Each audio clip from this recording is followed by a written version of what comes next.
Welcome, everybody, to another Horror Corner. And once again, I am joined by my co host, LC.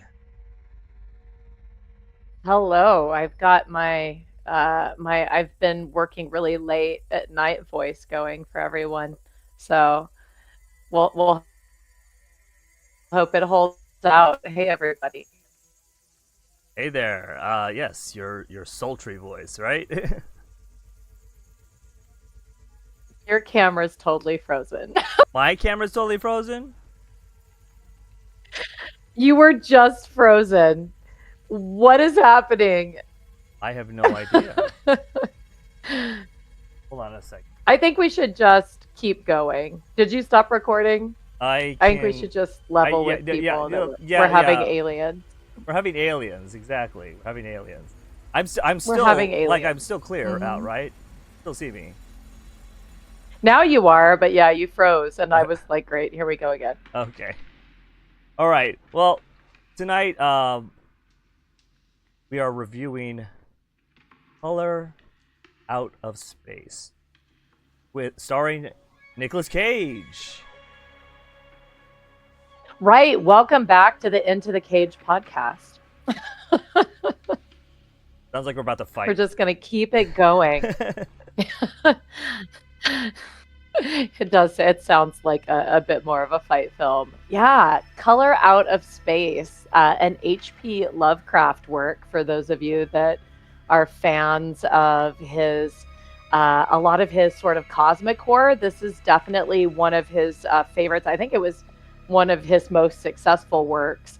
I feel like a lot of people don't know H.P. Lovecraft. I think a lot of people know the show that was on, what was that, on HBO or Showtime a couple Yeah, of years ago? That HBO was, Max.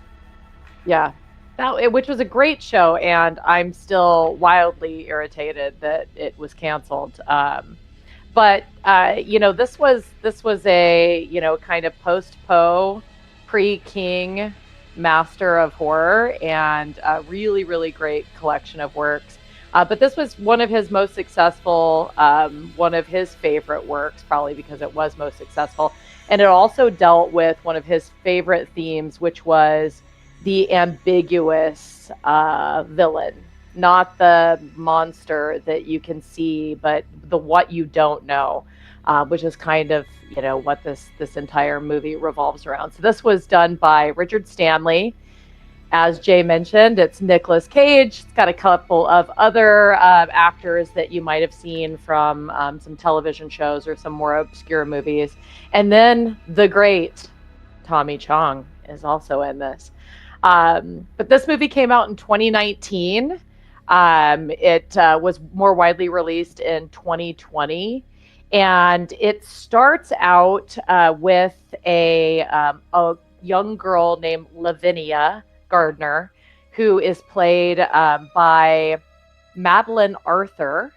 And she's in this beautiful wooded area, and she is casting spells. She's doing rituals in this, very beautiful Elizabethan type of witchcraft ritual. And she encounters Ward Phillips, who's played by Elliot Knight, and he's a surveyor for a hydroelectric company who's checking out the dam and the waterways. And they exchange some words, and you kind of pick up that she's out there doing something for her mom, who it sounds like has been sick. She's trying to do something for her. So after a brief encounter, Lavinia heads back, and we are introduced to the rest of the family in this movie. The Gardeners, who live on this farm that's kind of out in the middle of nowhere, BFE, as the kids say. It takes place outside of Arkham, Massachusetts, all in New England. Really beautiful scenery in this movie. And we are introduced now to our dad, of the father of the family, Nicolas Cage, who's Nathan Gardner. Yes.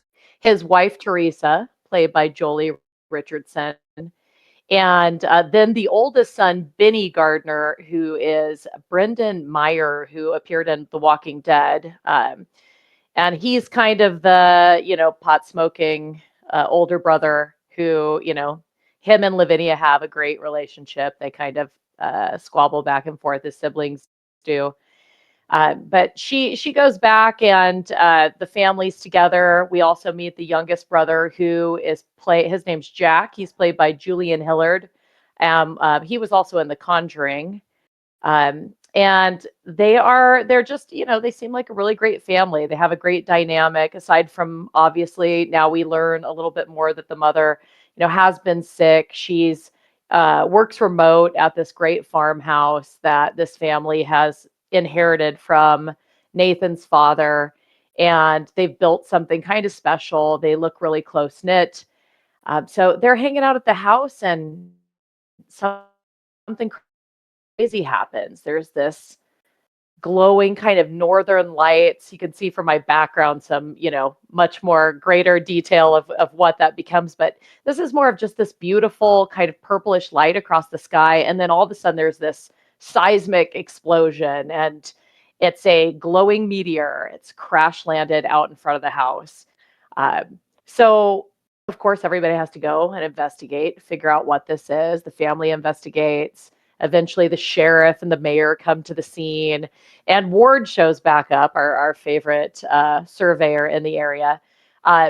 So while they're all talking about this strange occurrence, Ward's trying to figure out what's going on, and Benny, the son, he takes Ward out to meet the resident farm squatter, which is Tommy Chong, playing the character of Ezra, this old kind of cool hippie guy who has a cat, and he's chilling in the woods in his strange shack that's all sort of solar powered, and he's getting groundwater to drink right from the ground.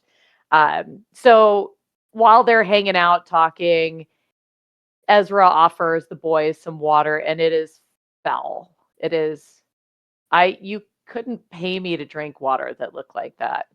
It's not pretty purple. It is brown. And Lovely. Ward, is instantly suspect, which who wouldn't be? But Benny's not as much. He doesn't really care as much because his family's been, living at this farm, and they've been drinking water out of this well that they have. So, no biggie. If the hippie guy's drinking it, it must be fine. But Ward's he's gonna take it back and test it. So we have Ward going to his little camp, and he's running some tests, and then we get another kind of strange electrical storm that starts kind of going through, disrupting electrical equipment, radios, cell phones kind of malfunctioning. Ward's vehicle turns off and on by itself, and then you kind of see this strange light move past his vehicle into the woods. And it's hard to capture. It looks almost like interference, but again, it's this really beautiful kind of, I would say, the color of light, almost pinks and whites, and just a really unusual color that moves across the background, and it definitely disturbing. You had said, when we started recording, you were aware that this was an H.P. Lovecraft novel. Had you read this story previously? Not me personally, but I have some friends that have read it. Yeah. Yeah. So, it's funny because I actually have the complete works of H.P. Lovecraft, and I read this years and years ago. And I think this in the movie, this was about the point when I watched this movie the first time that it started to dawn on me. I know this story. I've seen this before. But before that, it's a storm and it's a meteor. And, the only correlation I probably would have drawn prior to this moment was, the recollection of Stephen King in his movie where you get a meteorite crashing and you get some, moss situation, which is similar, and probably it took um, a little bit of the storyline from this movie as well. But that, that scene where the light kind of goes across the forest, that was where it dawned on me, wait a minute, I've read this. where did I read it before? And I had to kind of go back and figure it out that it was H.P. Lovecraft. But anyways, back at the farmhouse, things are starting to get crazy. Uh, our Nathan, Nicolas Cage, our favorite, he's watching the news. He's a little irritated by the coverage that captured him earlier in the day, but he just seems off. Mom, Teresa, she's in the kitchen making dinner. She seems really off, and it kind of grows. The tension grows, and you see her zoning out more and more. And this is, in a time too where Jack, the youngest, he's been kind of going through it too. He got really sick the first night when they had the meteorite coming, and was kind of comatose for a while. He seems much more intuitive to what's going on, picking up some of these frequencies perhaps that are also affecting communications. But you just get this kind of like whistling sound that grows and grows and grows and builds tension. And Teresa, mom, distracted, cuts her fingers off. So now we've got a kind of a gory scene. The family's obviously disturbed by this. They can't call anybody because nothing's working. So into the car they go. You're smiling. It takes a lot of pressure to cut fingers off. Like even with a And she sharp knife. cuts them pretty clean. Yes, like they're like, is it cake? Um, Yeah. Is it butter? this goes It's right. yeah, and I will say too, she is. I'm just gonna give Teresa props for a second because she is holding the knife and the carrot that she is cutting correctly. She is doing the flat knuckles out that you learn, when you're properly cutting and chopping vegetables. So yeah, it's kind of a mystery. Her distraction must have been pretty great for her to suddenly extend her fingers, cut down, and cut them clear off. And then she's also pretty oblivious to the fact that I think she holds up her hand with, you know, 3 or 4 missing fingers. It says dinner's ready, and there's just, nothing there anymore. So so they head out, they can't reach anybody. They head out and they're trying to get to a hospital or something, which obviously is going to be pretty far away considering that they live in the middle of nowhere. Um, and at this point, Jack, he keeps getting drawn to the well. So we know, something's going on. We saw the brown water before, but Jack goes out to the well and he's looking in and he's seeing kind of this fantastic stuff in the well. Really, really drawn to it. And all of a sudden, this crazy, colorful pod kind of erupts, and this purple praying mantis that's huge comes out.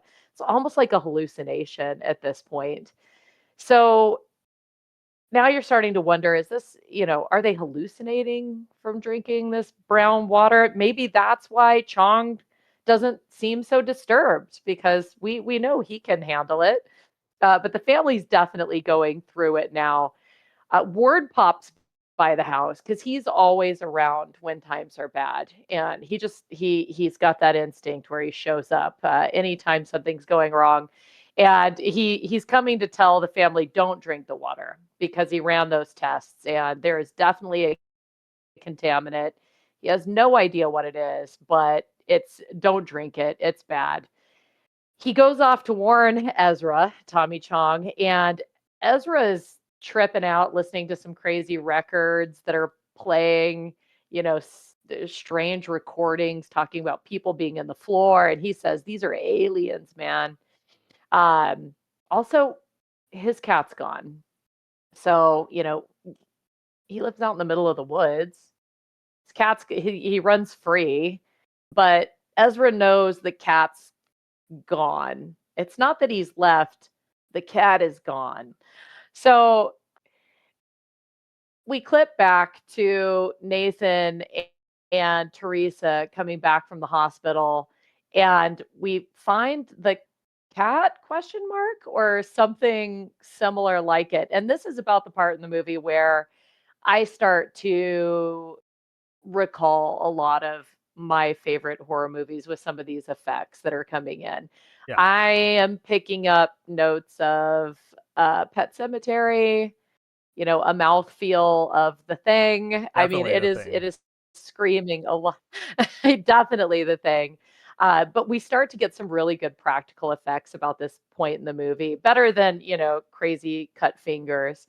Um, Jack is sitting outside the well. He's entranced. The family dog is trying to defend him from something that's in the well.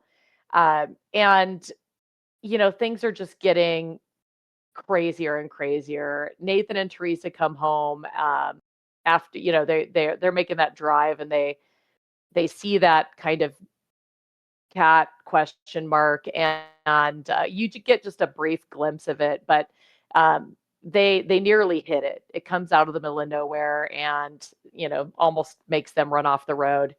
They get home and they're seeing that things are just not right. The alpacas on this kind of crazy boutique craft farm that they live on, the alpacas keep getting out, and he's gone from being like a cool dad who doesn't want to be like his father, who he describes in this movie as kind of a jerk, to being more and more agitated and acting more and more like this character that he describes, his father that he describes. He's getting really angry at the kids, unreasonably so, frustrated. Maybe you can say it's because he hasn't had much sleep in the last couple of nights, because we've had meteors crashing and everything, but he's just obviously pissed off about the world. Um, the kids are noticing it too. Lavinia and Benny, the oldest kids, they kind of want to be away from their parents. It's weird shit's just happening everywhere around the farm, and we all know now this isn't a storm. This is where things start to get really interesting. So we've got Nathan going to take a shower. Do you remember the shower scene? This is just odd. Yeah. He goes to take a shower, and he sees something, and he picks it up, and it's like it almost looks like a breast implant. It's like this weird gel thing, and it like sprouts tentacles. There's your Lovecraft reference. It sprouts tentacles, and he kind of throws it to the ground, and when it hits the drain of the shower, it just kind of dissolves down the drain, which is strange. And outside you've got purple mushrooms and strange plants growing. This garden, fruits and vegetables are growing out of season and at these huge sizes, but everything tastes bad. So you can tell that well is definitely the source of what's happening on this farm. You've got alien steroid water in the ground that's causing everything to bloom, and uh, Nathan's nuts. Mom's pretty much losing it. Uh, Benny is distracted by everything that's going on and keeps getting yelled at. Lavinia is freaking out and wants to get out of there. And Jack, the youngest son, he's obviously drawn to this well and upset.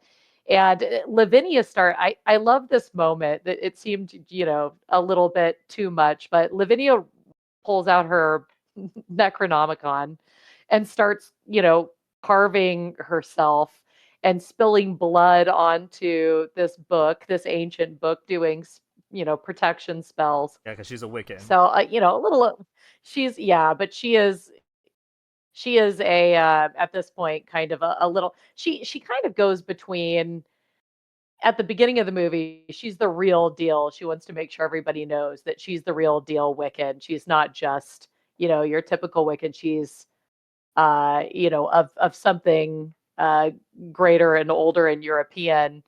And then she's a little cash goth throughout the movie, but now she's in her room with, again, the Necronomicon, carving into herself and doing some crazy things.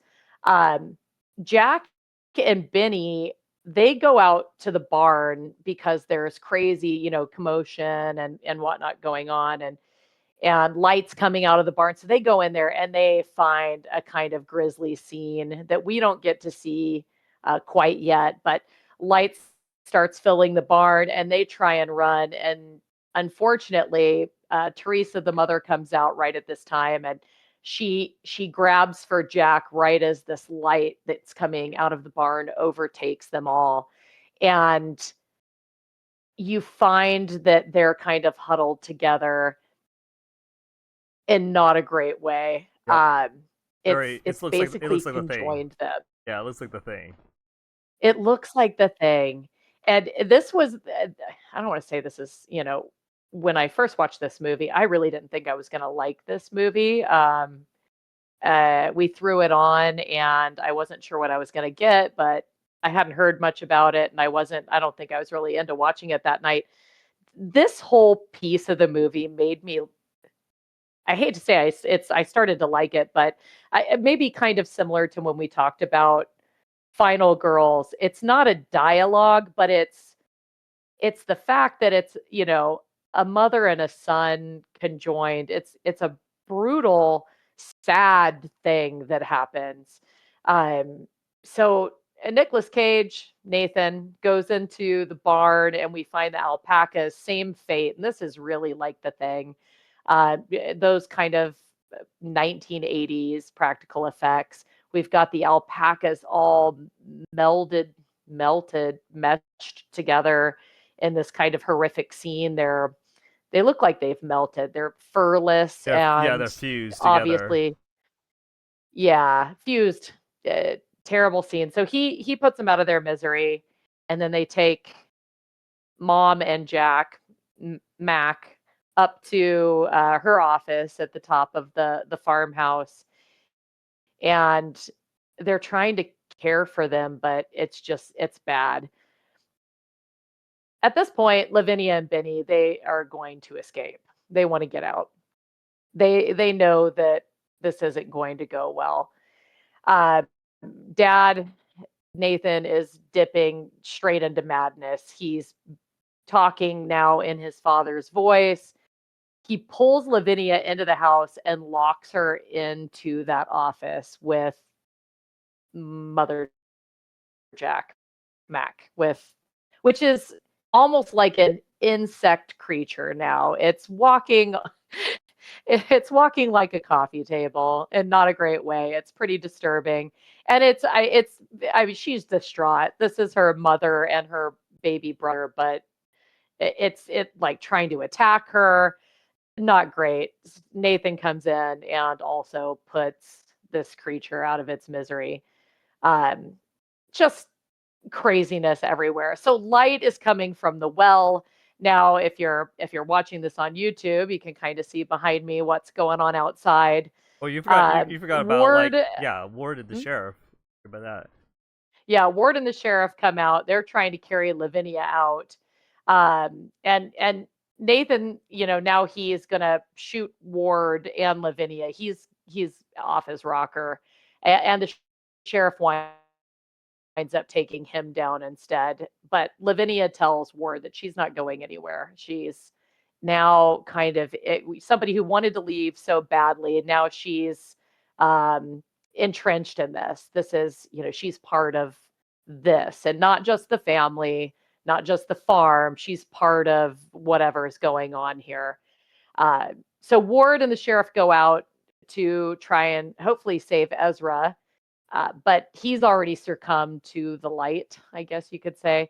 His recordings are strange, and they're playing over and over again, saying it's in the water. When they're leaving, the sheriff is attacked by a tree. So People that's also dead. now happening.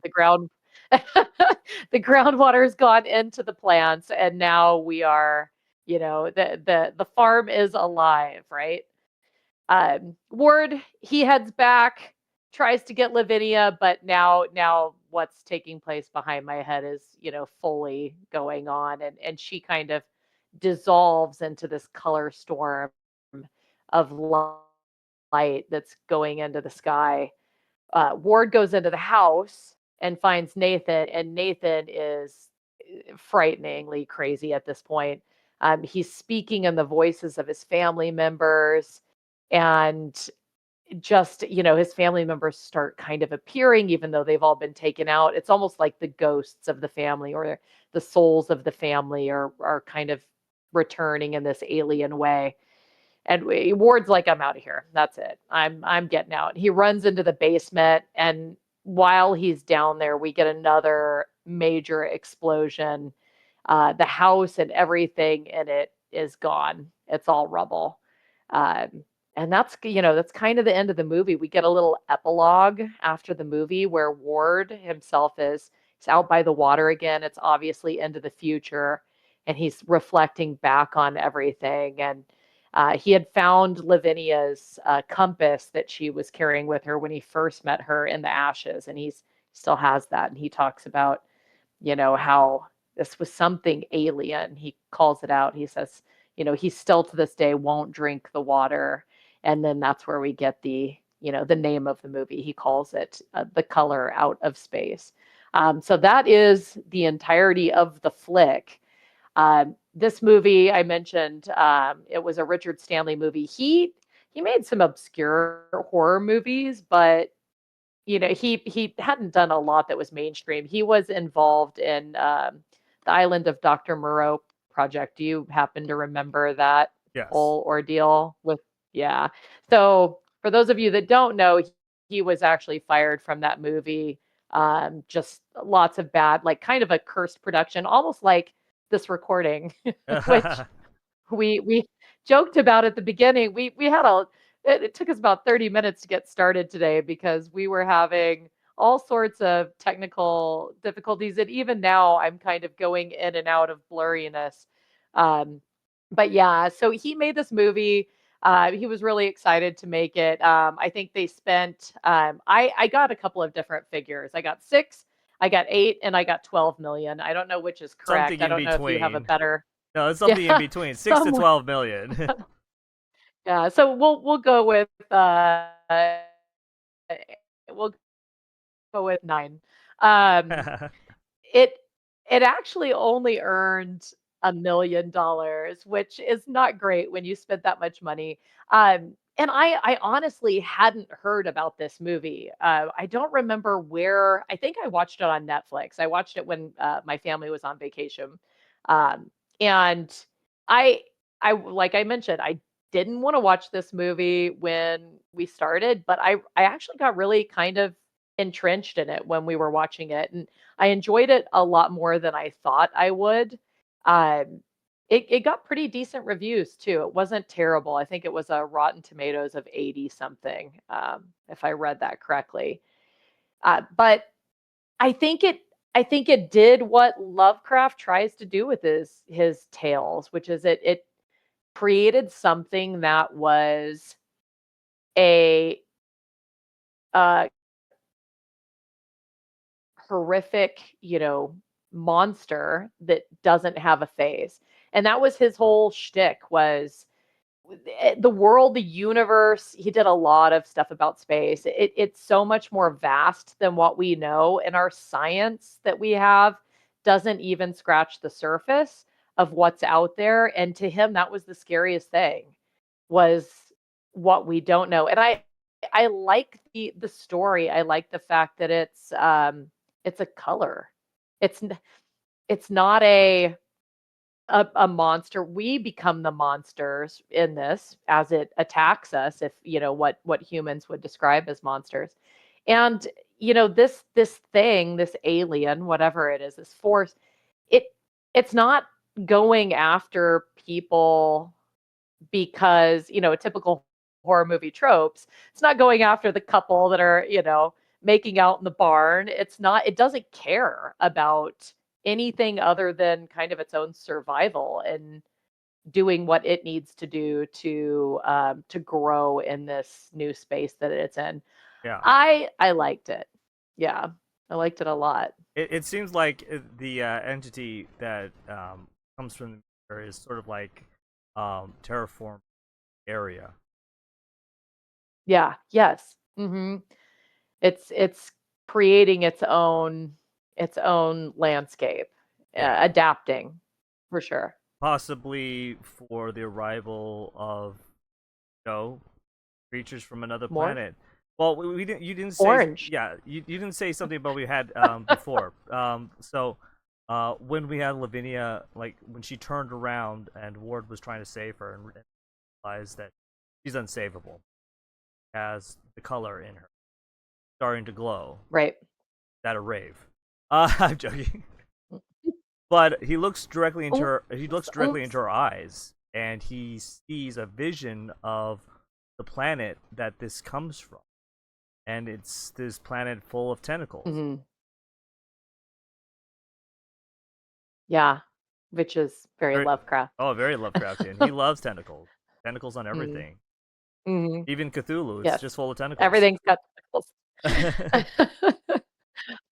That thing in the shower had the breast implant with tentacles. It's Exactly. tentacles everywhere. One of the things. Yeah, One of yeah. the things that. I thought it. Go ahead. Oh yeah. One of the things I also we glossed over a little bit about Teresa and Jack fused together. Um, that in my opinion probably was more the horrifying parts of the movie. They do a really good job with the practical effects of that, and it remind me a lot of The Thing. Yes. Also, because they're Hmm. like family members and everything together. Have you ever seen a movie called Slither? Yes, but it's been a long time. Yeah, they had like Michael. Was it Michael Rooker, Nathan Fillion?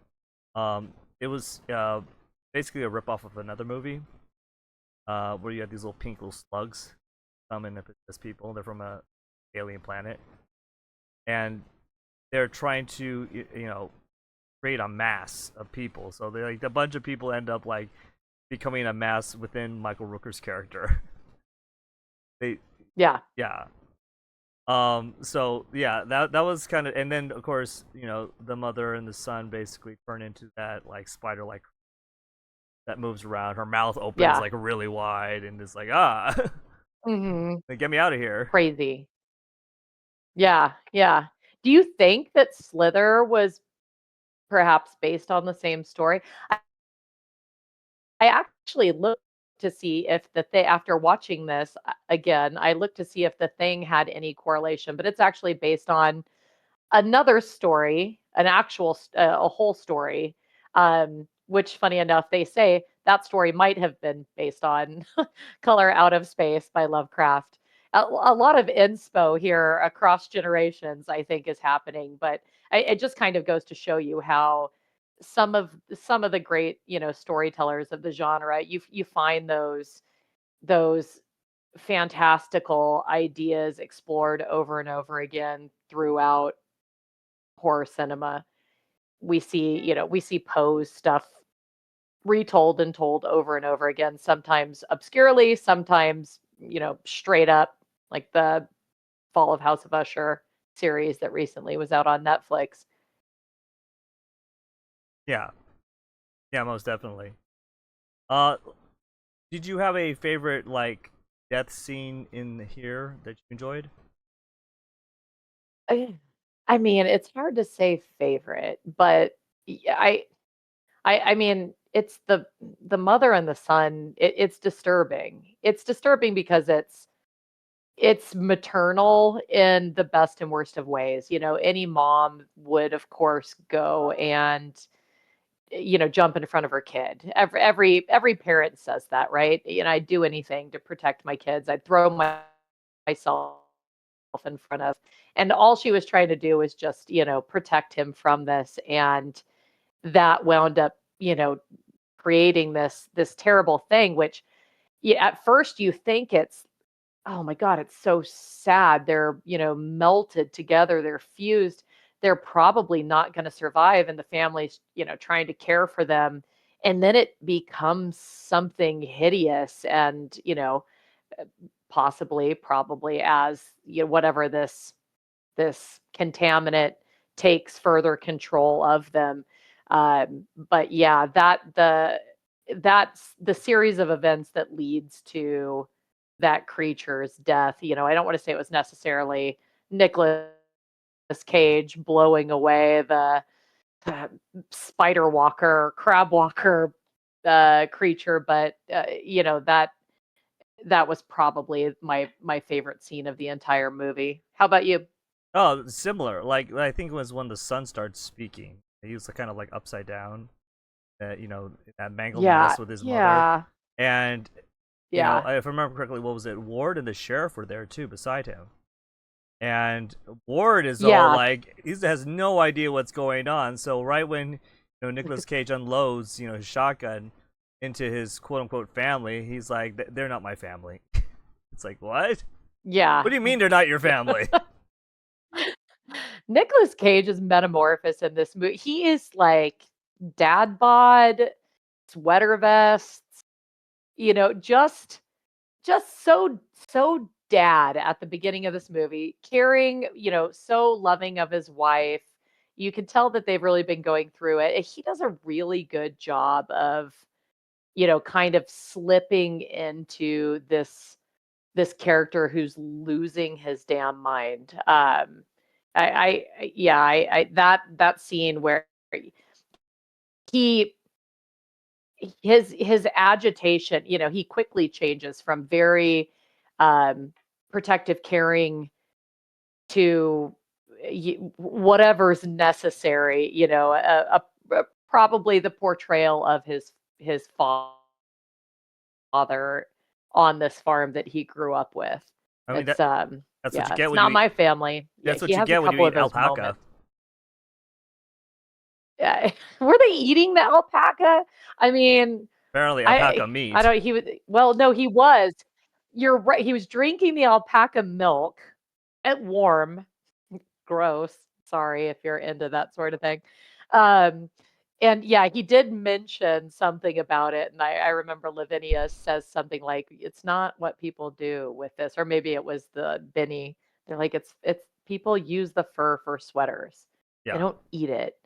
Um, but yeah, the alpacas were real in the making of this movie. They were not harmed, but they the were alpacas were real. they weren't fused together to look like something out of the thing. No, no. Yeah, you mentioned the practical effects, and I think that, it's when you, as a horror fan, I think when you really get drawn into this, come for Lovecraft, stay for the practical effects. But it's like puppetry too, which is kind of crazy. It instantly will take you back to Carpenter's The Thing when Oh you yeah, see that scene of those alpacas oh yeah, definitely. I think another and make cool, you not hungry for alpaca meat. yeah, I think another cool scene in there too I'm reminds blurry. me of the Evil Dead is the tree. Sheriff gets sucked up into the tree Yeah. Mhm. and just gets like Yeah, crushed by that it. that yeah, I actually too there was you can tell me if I'm crazy at this point, but when that moment that I referred to earlier where Ward's at his camp testing the water, um sorry, I'm distracted by the fact that I'm going blurry and I'm like pixelating now it looks like or pausing. It's it's in the water. Yes. No, Don't drink the water. it's the colors. The colors. It is. You can Well, you hear the have the colors. same color too. They did specifically pick magenta for the color that would represent this alien, and it's your regular background on Yeah, these. it's So I yeah. think we were both doomed to start. But that moment where he sees this alien, it reminded me a little bit of Predator. Yeah. Um, Yes, there's a lot of I mean, this is 2019, so, of course, The Evil Dead and The Thing and Predator, all of these movies, were before this one's time, so I always wonder, it'd be nice to talk to the director, Richard Stanley, and find out, did you, think around some of those things, and bring those pieces into this movie when you made it, or was that more happenstance. So, Oh yeah, most definitely. all right. Uh, so Well, I'm do you want to give mhm. your rating and then I'll give mine? Sure. Yeah. I'm very curious to find out what your rating was. You gave me a little bit of a pre-warning without giving too much away. And I said on our last record that I was going to try and find, a movie that you hated. We joked about it. It wasn't my intention for it to be this movie. I actually, I don't think that this is the greatest movie by any means, but again, it was one of those that I kind of came across randomly and really, really enjoyed a lot more than I thought I would. I watched this movie, and unlike Willy's Wonderland, I said I'm definitely going to watch that again. I don't know; it's not on my regular cadence of movies to watch. It's not like some that we've talked about where it's almost an annual event, some purposely, some not, but they're just such great movies. We, tend to pick them up and watch them over and over again. I'll probably see this movie one more time in my life. Won't be, anytime soon, but it's a good movie. It's like we talked about, it's got great practical effects. I wish it had more, for sure. It kind of leaves you wanting more, but I think that the story would have probably gone too far off from the original telling, which you want to respect. If you're going to tell a story by Lovecraft, you should respect it. And I think it would have made the movie, I don't know, maybe it would have paced it a little bit better, but I think it, going too far off the typical story would have made it too long. Trying to remember, do you have the clock on how long this movie was? 111 minutes. It could have been. It could have knocked 111. maybe 10 minutes off. Yeah. Yeah. Yeah, probably. There was a lot of I felt like I guess they had to introduce the characters, but to me the beginning piece of the movie was a bit unnecessary. When I started watching this movie, and when all of you watch this movie, you'll instantly pick up on what I mean by this. Lavinia is, dressed in such a way. She's got a white horse. It looks like, that we're about to watch The Princess Bride or something. And some of that felt like it wasn't necessary. It was a bit over the top, and I think that could have saved us a few minutes. But I really like this movie. I do. I'm a big Lovecraft fan. I'll probably again, watch it one more time before I die. But I would go in with this movie at like I would give it a 6.5. That's fair. That's fair. Yeah. Yeah, for me, I think there were some pacing issues closer to the beginning. I know they were trying to, you know, establish the family, establish family dynamics. But for somebody just coming in, maybe to have read the book, like I know about the book, it's a short story, but I've never read it myself. I have friends they're like fans. Um, but for me, I just felt that there were pacing issues that could have cut this movie down. That like not I wouldn't say down to like 88 minutes or anything, but like 10 minutes, like I said. There's scenes in here that either went on too long or just didn't have the right pace. When you have good pacing in a movie, in my opinion, it just works. And you don't feel like it could be a 3 hour movie and you're like, wow, that was 3 hours. Right. And so for this film, I understand why it probably only got $1 million in the box office, because this was released in January 24th, 2020, United States, and that was right before lockdown. So that was like yeah, nobody was paying attention. That was 2 months before lockdown. Well, not even 2 months. It was like a month and a half before lockdown, and lockdown happened in March, correctly? And holy moly! And everything was closing down. I was at a convention in was it early March, and I was looking on my phone and seeing all these conventions start to cancel, and I'm like, wow, this is serious. Everything is shutting down. You just connected something in such a big way. I watched this movie in March, that week that everything shut down, because we had gone out to the cabin that we go to, and that's where we watch a lot of great horror movies. And we were watching, I think that's one of the reasons that I didn't really want to watch this movie, because you could turn on the TV and see enough horrific content. They were closing the borders, and the NBA closed their season. I remember my husband was watching the game and that closed out. So it was that time period that I actually watched it. And that might have actually been one of the reasons why I got sucked into it a little bit too, contaminant.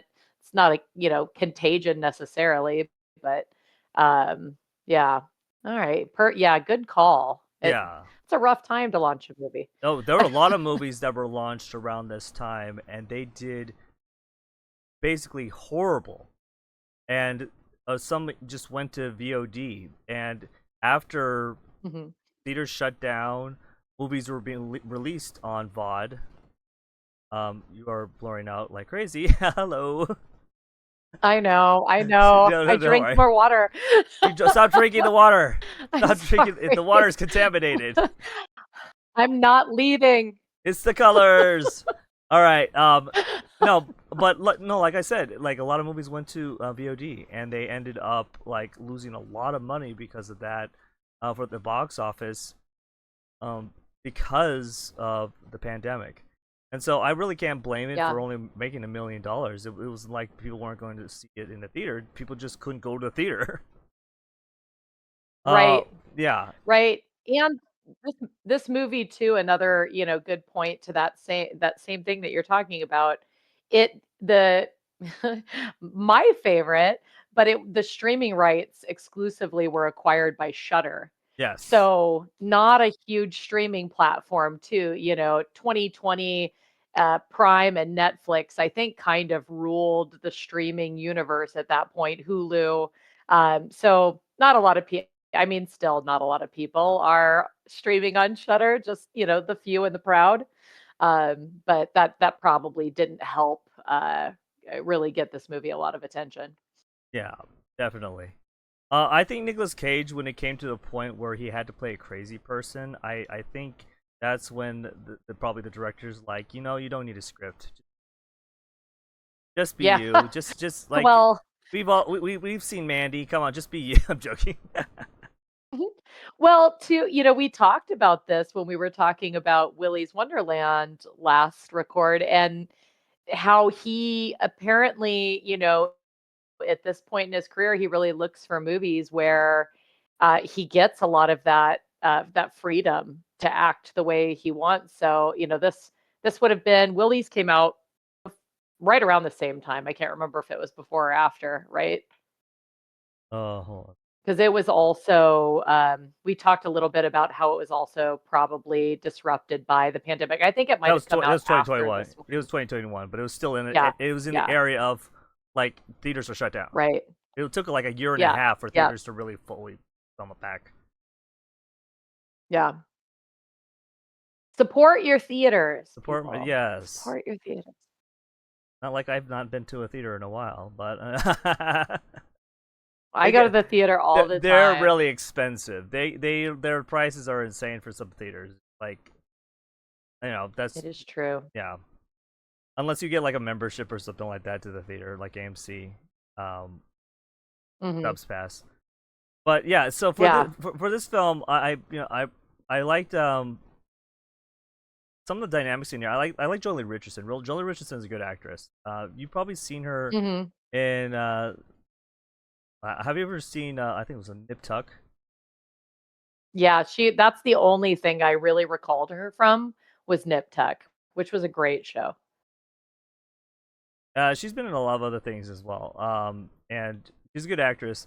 In here, like, she basically becomes almost like a zombie until she gets, fused Yeah. with her son, because of the, just like she gets contaminated so quickly, and then just like there's nothing there.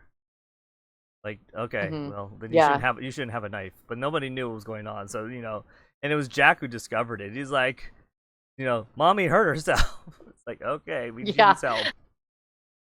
Slightly. Yeah, let's traumatize your young son.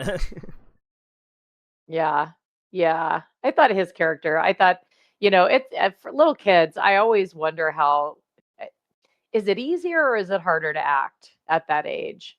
Depends. Your If you're fanning, it's not. emotion, Apparently, it's not. yeah, well, I mean, your emotion, I feel like, is so much more, it probably easier to bring to the surface. Yeah. because you haven't necessarily learned to act yet, which I think is more genuine. And I think he does a really good job in this movie. Yeah, I mean, there's some kid actors out there that are just good at acting. They were like Mm, born to act. They weren't just pushed in by their parents and go like, "Well, I right. acted, you should act too." It's more like the kid walks in there and commands like the audition Hmm. because they just, you know, they were born to act. And like I said, the Fanning sisters were Right. born to act. And The Culkins. yes, well, no, I even put Fannings above the Fun. Culkins. Yeah. Yeah. I don't. I'm a big Succession fan though, so much Yes. love for Kieran. Yes. No, no. In my opinion, Kieran is actually a better actor than Macaulay Culkin. Yeah, I agree. Sorry, Macaulay. No. Macaulay Culkin. Yes. His middle name is Macaulay Culkin, for those of you that don't know it, which he did as a joke. No. No. I like. No. I like Succession. It's good. You gotta check it out. Mm-hmm. Yeah. But let's see. The Elliot Knight who played Ward in here, like he is like we, because Nicolas Cage is on the poster. Um, you froze for a second. There you go. You did too. You're back. You're back. Well, I'm looking at yours. I'm not frozen, but I see you're frozen. So I have no idea what's going No, on. yours was frozen as well. I'm blurry and frozen. You were perfectly crystal clear and frozen. So Perfectly crystal it's a clear. fun time. At least I'm crystal clear. That's a good thing. Hmm. No, Elliot Knight's character, you think would be sort of like a side character, probably somebody who's probably gonna die because he's not really, you know, he's on the poster, but he's not, Hmm. Nicolas Cage. You need to sell the movie. Right. So you don't expect Nicolas Cage to actually end up, dead here Right. or Right. infected and become crazy trying to kill everybody. Yeah. So, I like Ward's character in this. yeah, we kind of missed the ending of the movie where when Elliot, because he's standing on the dam now that's been built over Yeah. the farm. They built Hmm. land is now filled, water is covering everything, where the farm used to be, and he's reminiscing about the time and only a few people remember the events that took Hmm. place, and he's much older now. And then as he leaves, you see a bug that's been colored fly Yeah. by. They're like, "Oh, A it's little not fun. it's not over. Hmm. It's not Yeah, over." he says he still won't drink the water, so he Yeah. knows. He knows. People in that valley Yeah, have there's drank a the lot of water. yeah. Hopefully Wonder they have what's going on in Arkham. hopefully they have really good filters. Really good water filters. Yeah, get a Brita sponsor. Yeah, I liked that little it was kind of a fun little, stay for the ending, don't flip it off early. There's also a couple of fun little, Easter eggs in this movie. Ward actually wears a sweatshirt that is a fictitious university that is in Lovecraft stories. It's also in the Reanimator. Mm. So there's some kind of fun little things that you can pick up in this movie. I try. Hey, guess what? I have socials. Yes, you And in do. social, it allows you, I do, and it allows you to list your college. And I tried to list that college as my college, but it wouldn't let me. So it can't be an Easter egg for me, only for Color Out of Space. So And now people can send hate to you on your socials. yes, directly to me. But, we're having technology issues, so it probably won't reach me. Don't look for a response. No, but all in So what's all, your rating? I'd probably give this a 6 out of 10. Yeah. Yeah, I think that's a fair, a fair rating for a movie like this. This movie, in my opinion, it had, you know, for the amount it had, but between $6 and $12 million, I think it did the best it could with what they had. They did a lot of Yeah. practical effects in here, which, in my opinion, that's one of my favorite things horror movies is when they use practical effects beyond CGI. They still, for some reason, haven't perfected CGI blood. I don't know how. It still looks horrible. It Which doesn't look real. you're a It's thing. when it flies across the Was that? screen. I was Yeah, like, no, that's not. yeah, It looks bad. yeah. It's just not good. It doesn't look It's like it's just supposed not to right. spray and spread out. It's like, you know, Dexter would be like, "This is horrible. That's not how blood is supposed to spray out Mm, of somebody. Look at the look at the pattern." it's not right. It's not right. So all in all, I like this movie, but I'm not going to give it a high marks. Because like Yeah, I said, I thought the pacing could have been better. They could have cut it down and get to the point a little faster. Um, yeah, but yeah, no, I enjoyed this movie, and I think for Nicolas Cage being in this film, and there's several scenes where he's not in the shot at all. So they have him mhm, like mhm, directly in the poster, like right there, staring you right in front there. It's yeah, like you're expecting him to be in the whole movie, and it's like, oh, mhm. where'd he go? Oh, he's gone. Oh, he's back. He gets more playtime than Drew Barrymore in Scream, but This yeah. is true. That was actually a Mm, shocker to most people. That everybody thought that she was going to be at least in the movie, at maybe even half the time. yeah, It was like just the intro. that's it. Yes, I it was amazing though. Much respect. definitely. Yeah, I think this movie unwillingly, I went into this and then figured it out. And I had to look it up after the fact to see. I'm like, okay, I know this story, but what is this story? And it actually prompted me to go, and I've got, a really beautiful hardback of all of Lovecraft stories, but it prompted me to go get the same book and get it on Audible and re-listen to everything back in 2020 when I had a lot of time. I might go and resurrect my Audible library and listen to these stories again. But if you go into this movie, which I wish I originally had, and it was nice for me to go into the rewatching of this movie with the notion that this is a fantastic story, which is hard to find these days. I mean, the premise isn't wild, right? But if you think about it from the storytelling of Lovecraft, of the uniqueness of having the antagonist being something that doesn't, it's not after you, it's after its own survival, and it's something that none of us could even fathom. The color is the monster, color as a monster. I Yeah. mean, good writers, he's, long since come and gone, but good writers oftentimes sit and think about like what hasn't been done before. And these are some interesting things to ponder. What else we've seen tomatoes attack. I've We've, seen slacks attack. I'm we've not going to recommend that one. I've We've seen also, well, not we've all, but tires I know. attack Yeah, I was going to say you and I have seen tires attack, rubber. which I also will not recommend. No, I will never. But um, it is still, if you're like, maybe if you're looking for something crazy and you're like are on something at one night and you're like, I need to turn yeah. something on that's Mm. completely insane. Rubber.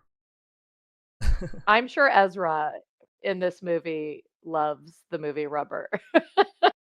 It's definitely a sit down with your bong and watch a horror movie if you're into that sort of thing. But this is I mean, it's a great telling. I wish that they made more Lovecraft movies, frankly, and I would love to see, I'd love to see the series that they came out with turned into kind of a movie. I don't know if did you watch Castle Rock? Yes. Yes, I did. A similar thing and also canceled, much to my frustration. But these sort of Lovecraft and King universes, um, such a cool thing for fans. I wish they would do, more with Lovecraft's work. And I'm sure, it will come, you'll see things pop up here and there, but it would be really great to get something more monumental rather than a 6 or 8 or $12 million budget. Yeah, definitely. It's cool when you have those like connected universes. like you were saying with the King universe, with the um, what was it? The like with it and everything else like Tesseract. that. Yeah, All the movies are connected yeah. somehow. You know, even the It's Langoliers so are cool. all They connected with the same universe. Misery.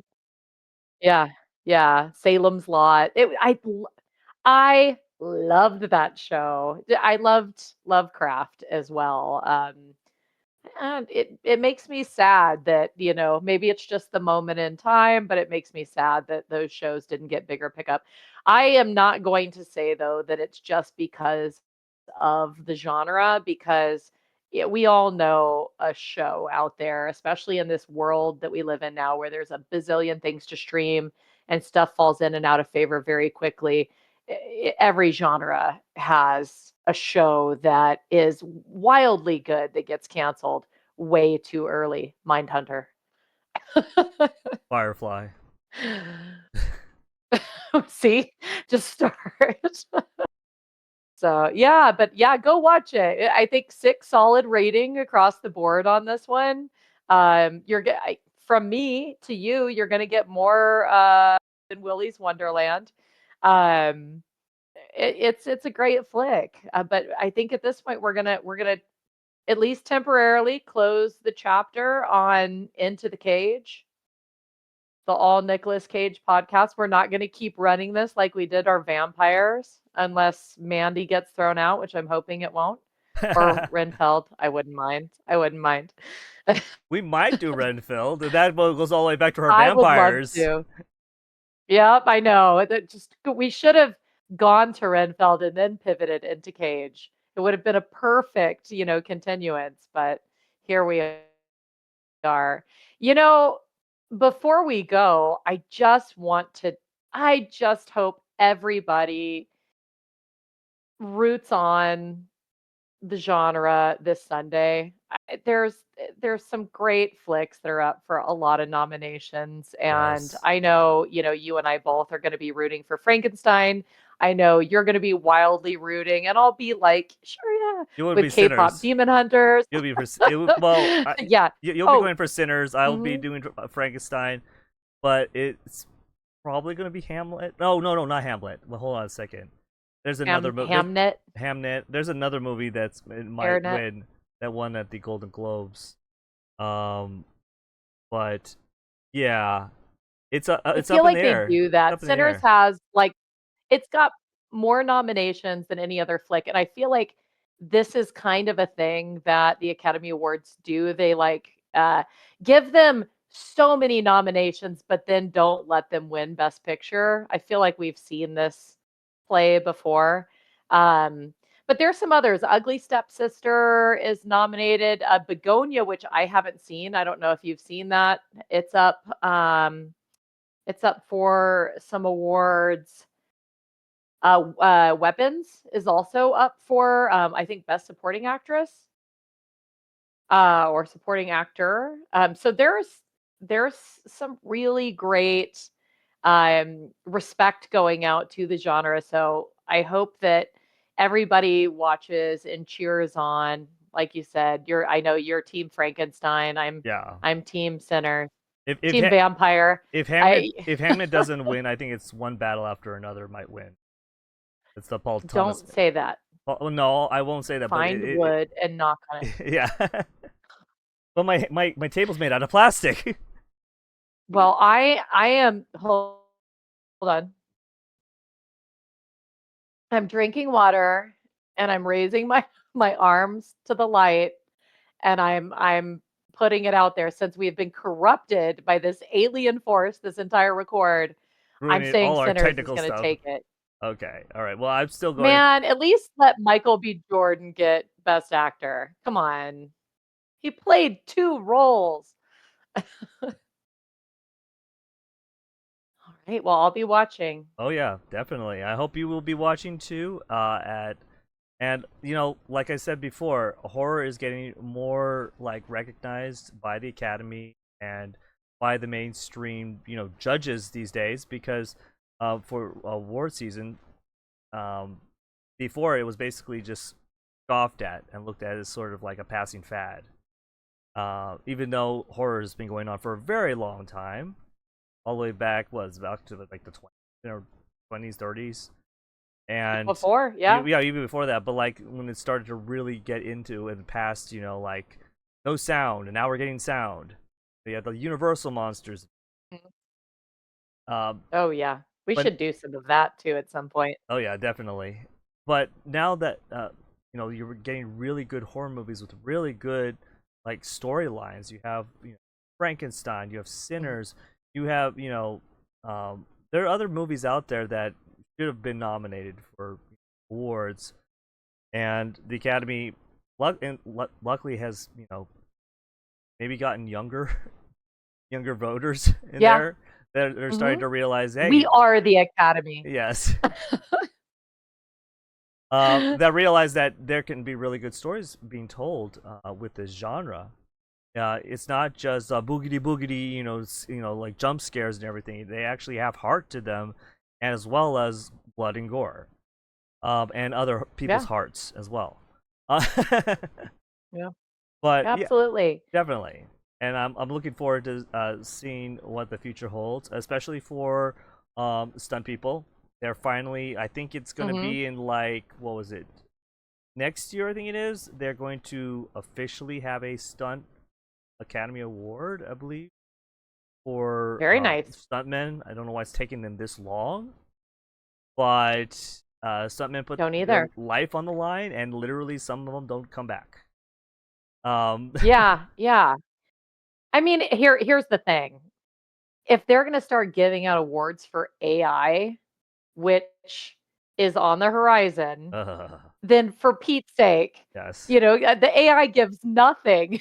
yes, Stuntmen give everything. take it. You know the big oh no, I'm going out again. You know the big conspiracy this year, right? Which one? So 9 years ago, we had two pretty significant Oscar wins,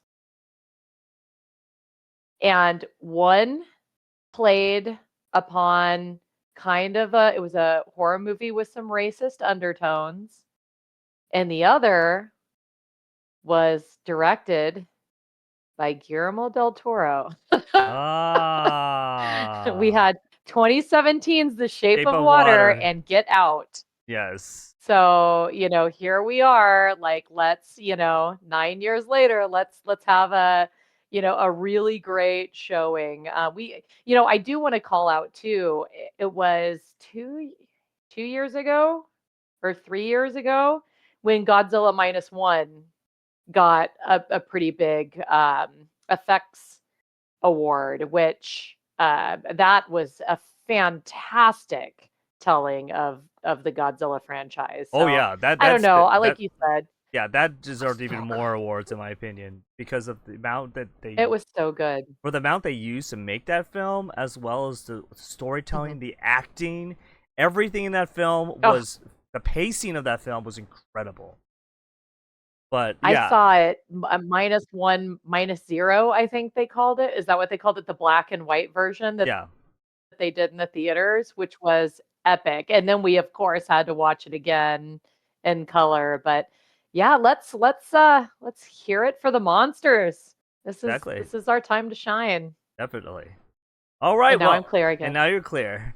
Cool. Well, thank you everybody for watching our review and us ramble afterwards about the upcoming Mhm. Oscars. What was it, the 98th Oscars Academy Awards? And Really. thank you for watching. Be sure to follow me on my socials at Good Nerd Corner and follow you at your socials at. LC LCD or LC LDCD. Sorry, it's complicated. You're gonna make it It's really. on the screen. You're gonna make it really complicated for You'll never everyone. find You'll me. never find you. You I'll sound like come you're, up with an acronym. yeah, you sound like you're on drugs.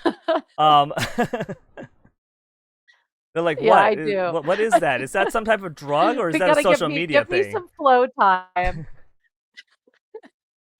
Give me some flow time to get it right. It'll be confusing enough that it'll take people some time to find it, and then by then I'll have my act together. The content will be on point. So it's all part of my grand scheme. It's actually not. It's just how I live my life. Exactly. Well, I am on TikTok and YouTube now. So, and of course on nice. Discord with you. Definitely. Thank you for watching, and thank you, Elsie, for joining me for the review of Color Out of. And remember to enjoy your chimichanga.